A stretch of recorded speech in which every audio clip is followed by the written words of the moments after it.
আসসালামু আলাইকুম এভরিওয়ান, কেমন আছেন সবাই? আশা করি সবাই ভালো আছেন, আমিও ভালো আছি। সকাল সকাল উঠে চলে গেলাম দোকানে নাস্তা আনতে। দোকানে এত এত ভিড় ছিল, আমাকে লেডিস দেখে জলদি জলদি দিয়ে দিয়েছে। পরে আমি আমার নাস্তা নিয়ে চলে আসতেছিলাম। মেন রাস্তা দিয়ে না আসে গলি গলি আসতেছিলাম, কারণ হলো মেন রাস্তা দিয়ে এত এত ট্রাফিক ছিল, আসতে গেলে লেট হলো। পরে আমার হাজব্যান্ড যেখানে জিম করে সেখানেও আমি দেখে নিয়েছি। রাস্তায় আসতে আসতে রুমে এসে নাস্তা করে নিয়ে নিলাম আমি আমার হাজব্যান্ড। মানে আমার হাজবেন্ড আমাকে জিজ্ঞেস করছিল তোমার কোনটা কোনটা চাটনি ভালো লাগে। আমি বলছিলাম টমেটো চাটনি আর নারিকেলের চাটনি খেতে ভালো লাগে। সাম্বারটা পানি পানি করে বানা, তার জন্য একদমই ভালো লাগে না।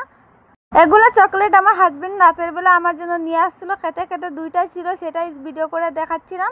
পরে ভাতটা খাওয়ার পরে আমি আমটাও কেটে নিলাম, আম কেটে খাওয়ার জন্য। আম কার কার ভালো লাগে এরকম করে খেতে খেতে, আমার অনেক ভালো লাগে। কিন্তু আম খেতে আমি খুবই পছন্দ করি। আর আমটাম খাওয়ার পরে আমি এই লিপ বামটা লাগাচ্ছিলাম। লিপ বামটা অনেক অনেক অনেক ভালো, আমি লাগিয়ে দেখেছি, অনেকবার লাগিয়েছি। বাট ভ্যাসলিন লাগাতে আমার ভালো লাগে না। এখানে আমার হাজবেন্ড আমার জন্য খুচরা পয়সা রেখে দিয়ে যায়, আমি কিছু খাবার হলে নিয়ে আসি। বাই বাই সবাইকে।